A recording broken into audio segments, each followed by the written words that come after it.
Pro-Trump Republican Representative Elise Stefanik was blasted as low by her hometown newspaper's editorial after she paid for Facebook ads pushing the Great Replacement theory. In Stefanik's ads, which appeared on Facebook Wednesday, Joe Biden was seen wearing his trademark aviator sunglasses, with scores of migrants pictured in their reflection walking toward him. The image was a riff on a Time magazine cover that saw Putin reflected in Biden's shades. Stefanik's ad text said Democrats are planning their most aggressive move yet, a permanent election insurrection. Their plan to grant amnesty to 11 million illegal immigrants will overthrow our current electorate and create a permanent liberal majority in Washington, the ad continues on to say. The Times-Union editorial, titled How Low, Ms. Stefanik, sunk its teeth into the advertisement. Quite a choice of words, of course, considering that the country is still suffering the aftershocks of the Jan. 6 insurrection in Washington by supporters of Mr. Trump who tried to overturn Democrat Joe Biden's victory in the 2020 presidential election. The op-ed ripped the advertisements as fear-based political tactics and didn't mince words in the last paragraph. If there's anything that needs replacing in this country, and in the Republican Party, it's the hateful rhetoric that Ms. Stefanik and far too many of her colleagues so shamelessly spew. The Great Replacement theory claims white people are intentionally being replaced in the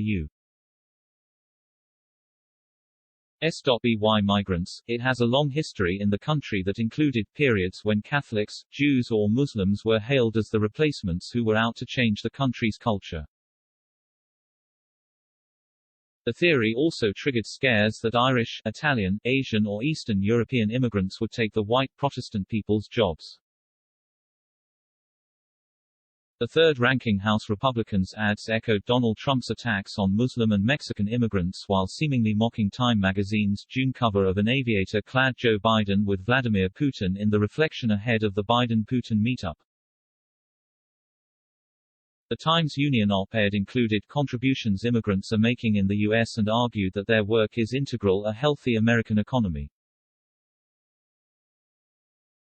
Today, according to the American Immigration Council, they make up over a third of the farming, fishing, and forestry workforce, and 1/4 of those working in computer and math sciences, the op-ed said. Over 4 million immigrants work in the healthcare and social service industry. In many cases, they are doing jobs American citizens don't want to do. Stefanik has represented New York's 21st congressional district, which is mostly rural and includes all of Clinton, Essex, Franklin, Fulton, Hamilton, Jefferson, Lewis, St. Lawrence, Warren, and Washington counties, and parts of Herkimer and Saratoga counties, since 2015. The district includes most of the Adirondack Mountains and the Thousand Islands region. It borders Vermont to the east and Canada to the north. It also includes Fort Drum of the U.S. Army. The ads come at a time when the country encountered more than 195,000 migrants at the Mexican border in August, according to government data released on Wednesday. The Biden administration has begun preparing deportation flights to Haiti in order to curb the number of undocumented migrants flooding into Del Rio, Texas, after nearly 14,000 immigrants began camping in the area as thousands continue to arrive.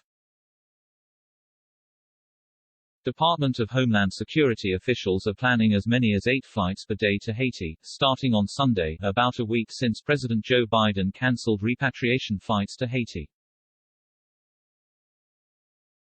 Haiti, which is recovering from a magnitude 7.2 earthquake that killed more than 2,000 people and damaged more than 100,000 homes, is prepared to only accept at least 3 flights a day, but Biden's administration will push for the 8, The Washington Post reported.